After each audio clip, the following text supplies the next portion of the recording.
Good afternoon. I'm Father Gruner. I studied economics for 5 years before I went into the priesthood. And although you don't need to be an economist to ask these questions, I think it's worthwhile for us to review them. Ultimately, they have a very spiritual message for us, but it seems to be off topic when we ask ourselves, how is it that a few years ago, in 2008, the banks could put in so many billions or even trillions of dollars, I've forgotten the numbers now, basically what dollars represent, or what any currency represents, is how much products and services are available and how much products and services have been actually manufactured or created or given. But now if you double the supply of money, or double the supply of dollars in circulation, and you haven't doubled the supply of goods and services, then your dollar has just become worth 50 cents what it was before.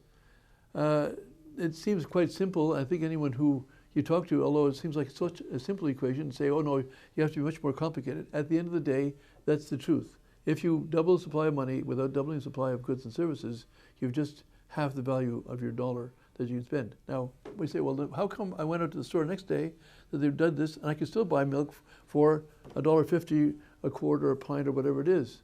I paid the same price before as afterwards. And the answer to that, of course, is because the dollars didn't go into circulation. They went into the bank vaults and they stayed there. But what happens when all those dollars come out of the bank vaults and start circulating altogether? Then that's when your dollar can no longer buy milk for the standard price or the price of gasoline.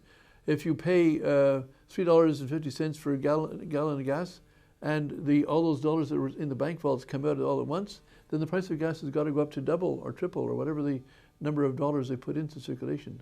What does this also got to do with the message of Fatima? Well, Our Lady promises us world peace if, but only if, the Pope and the bishops do the consecration of Russia. But what will happen if we don't have this consecration done in time? Because we are told in the message of Fatima, there's a time limit. And our Lord himself, in the message of Rianjo, suggests to us that it's about 100 years, or more exactly, it could be 100 years to the day, if not to the minute. He gave the example of the kings of France. We're told, that our Lord told the bishops and the Pope to say, because they follow the example of the king of France in delaying the execution of my command, understood the command to consecrate Russia, like the king of France, they will follow him into misfortune. What happened to the king of France? He was given an order to consecrate France in 1689 on the 17th of June. 100 years later to the day, he was stripped of his power by the Third Estate, and 3 weeks later was the French Revolution. 4 years after that, the king had his head chopped off in the guillotine as if he were a criminal. This is what our Lord is telling the Pope is going to happen to him and the bishops if they don't do this in time. He apparently is suggesting to us that it's 100 years to the day. So we're running out of time. It's been 96 years since Our Lady appeared at Fatima. 96 years. But what does this price of gold have to do with that? Well, as our friend in our last 3 conferences in Rome said, the financial situation in the world, worldwide, is such that it was like just before the First World War. And there's no human way to end this situation without going to major war. So, why do people go to war? Well, they give you all sorts of excuses, but the real reason they go to war is because if you steal something from them and they think it's theirs, they're going to take it back. And that's what this financial situation has to do with. If the United States owes China several billion or trillion dollars, but they can't collect it because their dollar is useless, then how are they going to collect it? At the point of a gun, at the point of an army. Can the Chinese do it? They certainly have the firepower to do it. But now, so what about locally? How about peace domestically?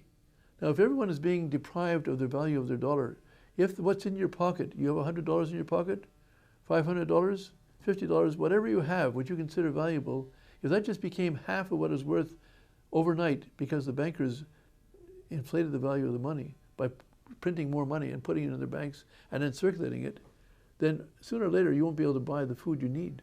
What happens then if the value of your dollar becomes zero or close to zero, pennies on the dollar? And what does this have to do with the price of gold? Well, it's very interesting. We have an article here by Paul Craig Roberts. Just for a moment, who is this man, Paul Craig Roberts?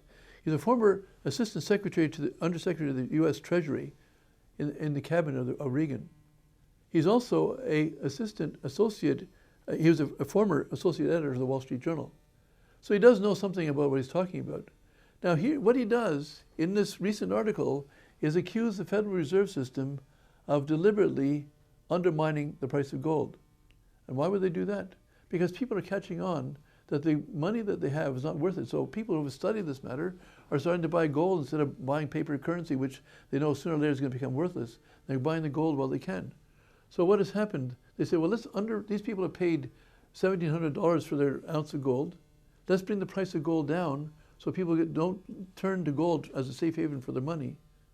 And that's also the Federal Reserve wants to buy the gold since, as J. Edgar Griffiths pointed out on one talk he gave, that despite the claim that the U.S. has the most gold in the world, 8,000 tons of gold, according to the Griffiths, when they went to Reagan asked, should we go back to the gold standard, these high-powered CEOs said, no, don't do that. And why is that? Because you have no gold. They haven't had a gold audit for years. So anyway, at this point, the governments of the world are paying a lot of attention to the price of gold, and they want to buy it for their central banks, or more exactly, the central banks really don't belong to the government, but the central banks are buying it up because they know this is where people are going to flee to when everyone discovers the value of their dollar, their euro, their pound, whatever currency it is, are all useless because all the banks of the world have done the same thing. They've all devalued the price of the value of their. So in the meantime, they want to bring the price of gold down so they can buy it. And secondly, they want the little people, not to save their money in something that they can save their money, but put it back into dollars. So they devalue the price of gold. Now, how do they do that? And this is what Craig Roberts tells us. On April 12th this year, the federal government agents hits the market with 500 tons of naked shorts. What does that mean, naked shorts? That is to buy gold without having any gold. So, in other words, they said, your $1,700 for an ounce of gold? We're going to buy the gold at $1,500. And 500 tons is a lot of gold, and they've basically lowered the price of gold in the markets by the federal agents themselves doing this. Now, how could they do this? Well, and how, as Craig Roberts' point very simply is that it took $24.8 billion, $24.8 billion to short the price of gold on April the 12th. Now, who can do that? Who has $24.8 billion as short as small change to do this? And the answer to that is only the central government, only the central banks more exactly. And so he says it's the Federal Reserve System that did this. He quotes Andrew Maguire, who's a whistleblower and bullion trader. He also does the math on this. He says, if you take 500 tons, and I did the math myself, I just checked his numbers. Take 500 tons of gold, multiply that by 2,000, that's 1,000 pounds, 1 million pounds. 1 million pounds at 16 ounces per pound is 16 million ounces. 60 million ounces at $1,500 is $24 billion. It takes $24 billion to be able to cover your bets on this thing if you have to. And who's got that kind of money? Only the central government. The second point is the price of gold went down by $73 by this maneuver on April the 12th. As a result of that, it cost them $1.2 billion. Well, I actually did the math on it. It's actually $1.168 billion, but it's close enough to say it's $1.2 billion. But then, as the editor of this magazine points out, it went down a total of $2,200 in the next few days. That's a loss of $3.2 billion. Who can sustain such a loss? Only the central banks. So this article is quite enlightening to say that the Federal Reserve System is playing with not only the price of bonds and stock markets and whatever else, they're playing with the price of gold. And people have no place to put their money.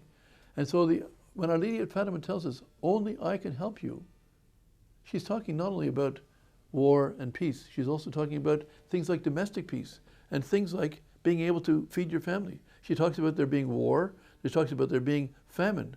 This is a formula for famine. When no one's going to trust anybody to buy anything or sell them to them, it's a formula for famine around the world. We see this is happening before our eyes. We must listen to Our Lady Fatima before it's too late. And we're very, very close to this crisis worldwide of banking. We'll talk about this some more another time. God bless you.